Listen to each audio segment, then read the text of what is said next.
Hello and welcome to the class. आज हम लोग रीडिंग प्रैक्टिस करेंगे।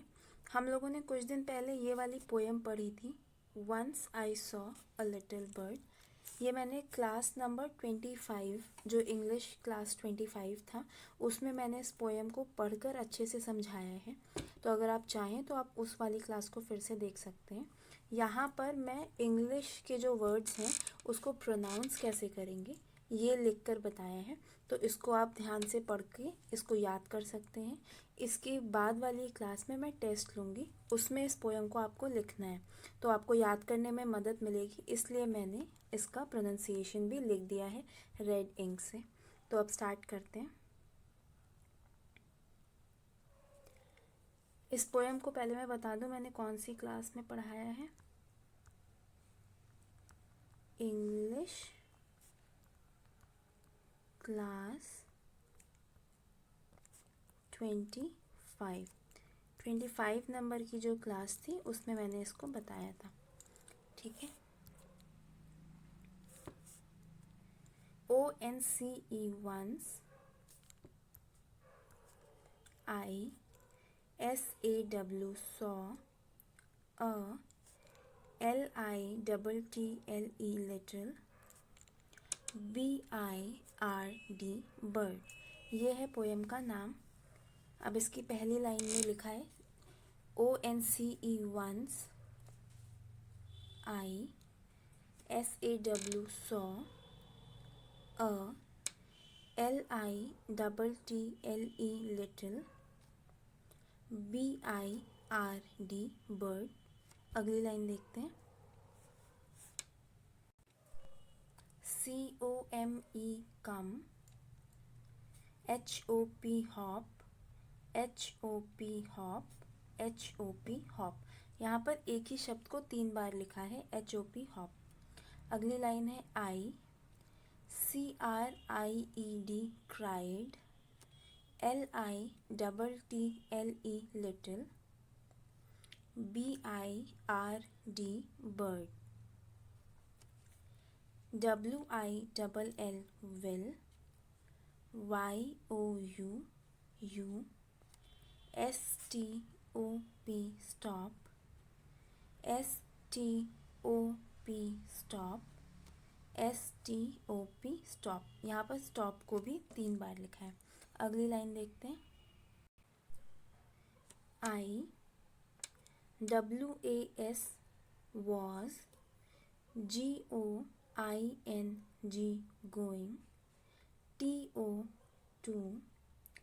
THE the, WINDOW window, TO SAY say, HOW how, DO do, YOUDO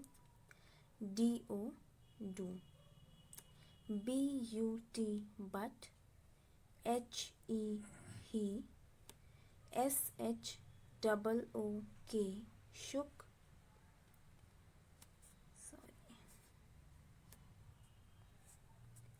HIS his, LITTLE little, TAIL tail। एक line और बची है इसमें। AND and, AWAY away, HE he, FLEW flew। तो ये पोएम पूरी हो गई है। इसको अगर आपने नहीं लिखा है तो अपनी रफ़ कॉपी में लिख लीजिए और याद करिएगा। इसके बाद हमने अभी जो नया नियम सीखा है उसको हम एक बार फिर से रिवाइज़ करेंगे पूरा नियम, और इसके बाद वाली क्लास में इस पोएम का और उस नियम का टेस्ट होगा। ठीक है, तो अब वो नियम फिर से रिवाइज़ करते हैं। ये है हमारा नियम रूल 10। यहाँ पर हमने देखा था कि चुका है, चुकी है, चुके हैं, या फिर या है, ये है, ये है, या फिर आ है, ई है, ए है।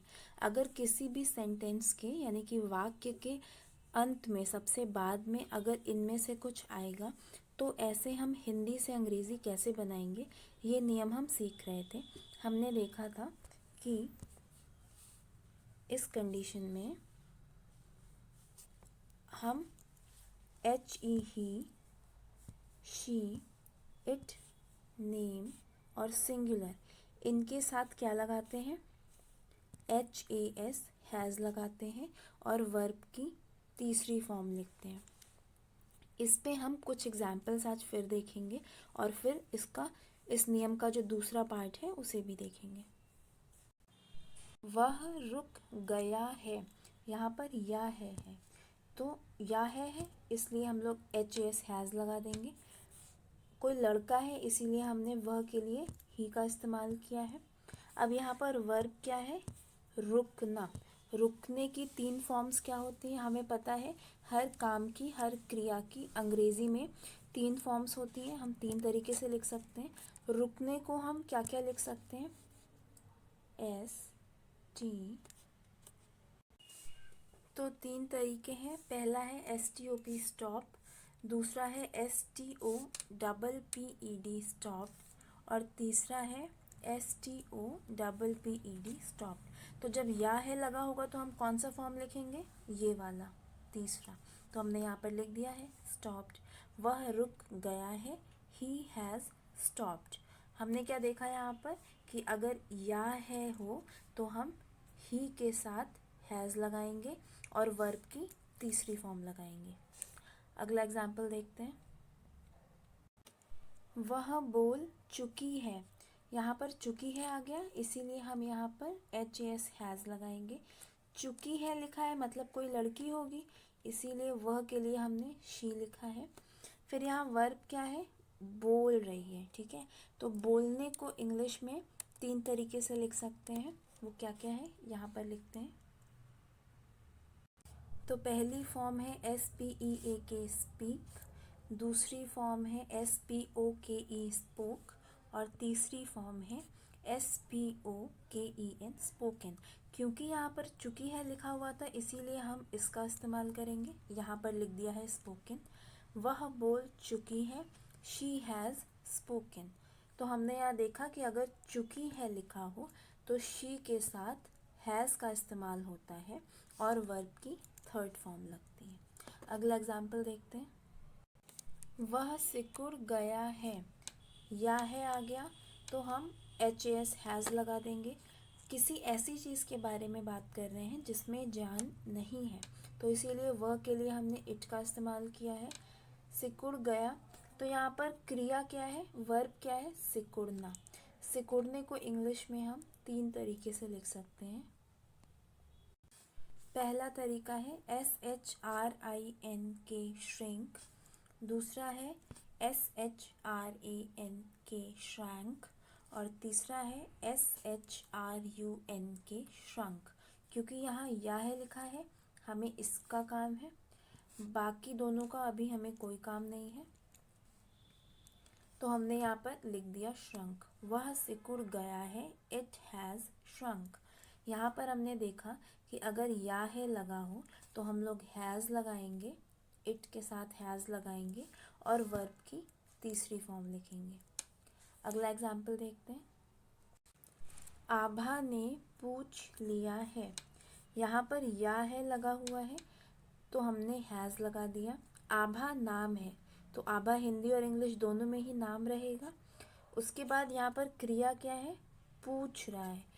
पूछने को इंग्लिश में 3 फॉर्म्स में कैसे लिख सकते हैं, तो पहली फॉर्म में हम बोलेंगे ए एस के, आस्क। दूसरी फॉर्म में हम लिख सकते हैं ए एस के ई डी, आस्क्ड। और तीसरी फॉर्म में भी हम लिख सकते हैं ए एस के ई डी, आस्क्ड।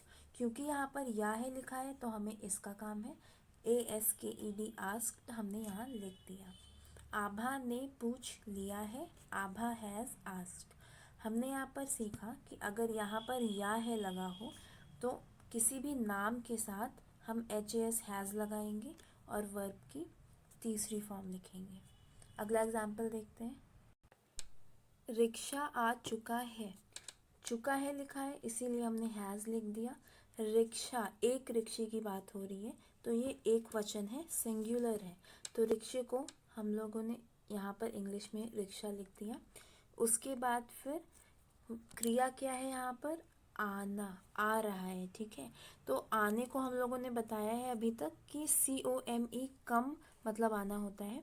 इसके अलावा अराइव मतलब भी आना होता है। तो यहाँ पर हम अराइव शब्द का इस्तेमाल करेंगे। उसके क्या 3 फॉर्म्स होते हैं? तो पहला फॉर्म है ARRIVE अराइव। दूसरा फॉर्म है ARRIVED अराइव्ड। और तीसरा फॉर्म भी है ARRIVED अराइव्ड। क्योंकि यहाँ पर चुका है लिखा है, हम तीसरे फॉर्म का इस्तेमाल करेंगे। तो यहाँ पर हमने अराइव्ड लिख दिया। रिक्शा आ चुका है, रिक्शा हैज़ अराइव्ड। हमने यहाँ देखा कि अगर चुका है हो तो हम एक वचन के साथ HAS हैज़ लगाएंगे और वर्ब की तीसरी फॉर्म लिखेंगे, ठीक है। तो हमारा नियम आधा पूरा हो चुका है। अब इस नियम का जो दूसरा भाग है उसको हम लोग देखेंगे। ये है इस नियम का दूसरा भाग। यहाँ पर चुका है, चुकी है, चुके हैं, या है, ये है, ये है, आ है, ई है, ए है। इन सब के साथ अगर हमें सब्जेक्ट में ये हो, ये दिया हो, THEY, they, we, you, I, plural यानी कि बहुवचन, तो हम क्या लगाएंगे?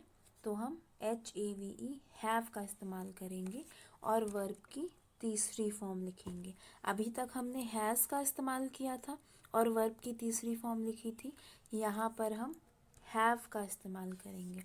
तो अब इसके भी कुछ एग्जाम्पल्स देख लेते हैं। वे समझ चुके हैं, चुके हैं लिखा है लेकिन यहाँ पर दे है। वे समझ चुके हैं तो वे की इंग्लिश दे होती है। तो जब दे और चुके हैं साथ में लिखा हो तो हम यहाँ हैव लिखेंगे, ठीक है। फिर देखेंगे काम क्या हो रहा है, समझ रहे हैं। समझने को इंग्लिश में 3 तरीके से लिख सकते हैं। तो पहले फॉर्म में लिखेंगे UNDERSTAND अंडरस्टैंड। दूसरे फॉर्म में लिख सकते हैं UNDERSTOOD अंडरस्टूड। और तीसरे फॉर्म में भी लिखेंगे UNDERSTOOD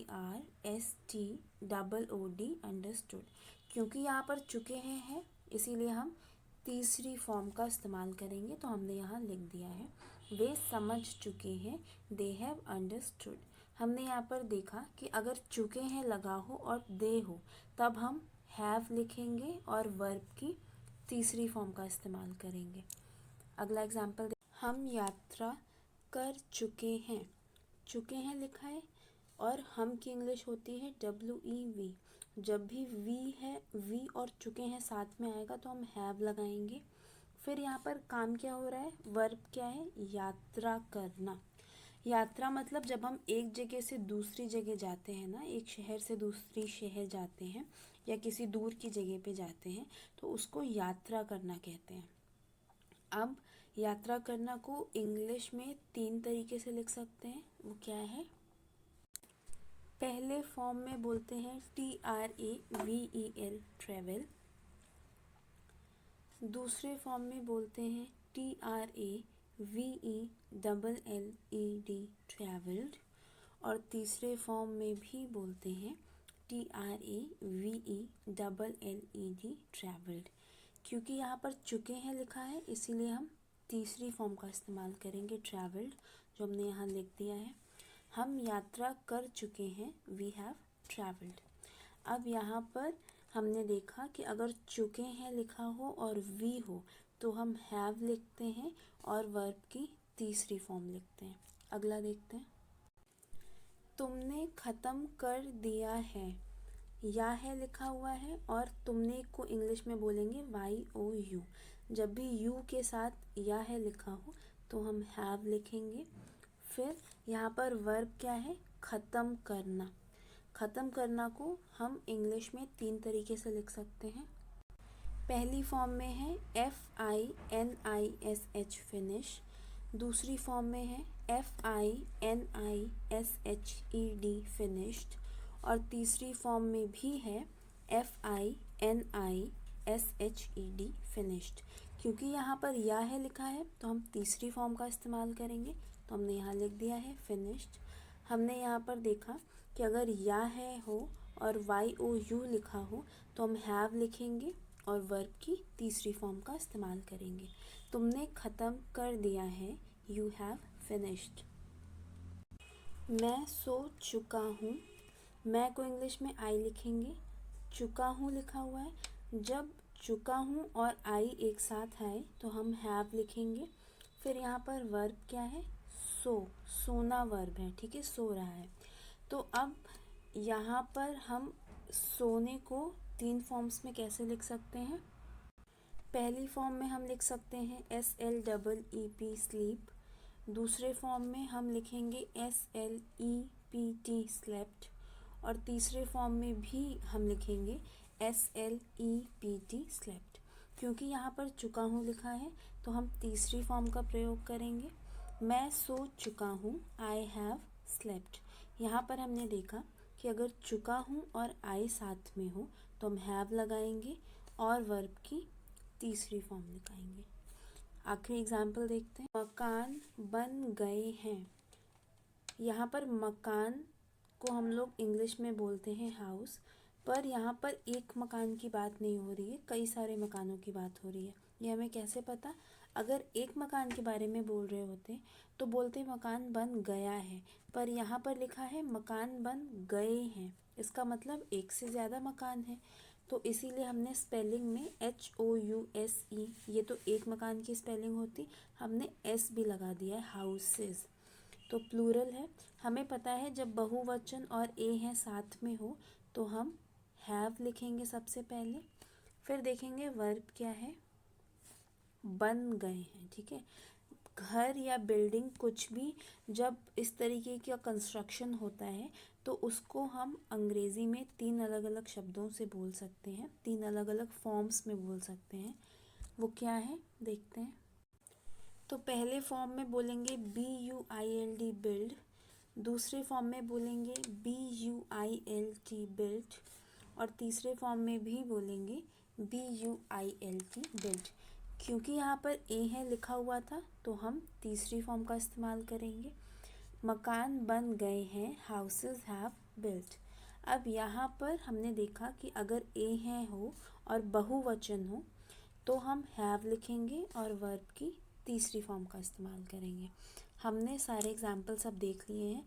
हम अपना ये जो रूल नंबर 10 है, 10वां नियम है, इसको एक बार फिर से देखेंगे और आप लोग का जो टेस्ट होगा अगली क्लास में उसमें इस नियम पे हम आपको 10 सवाल देंगे।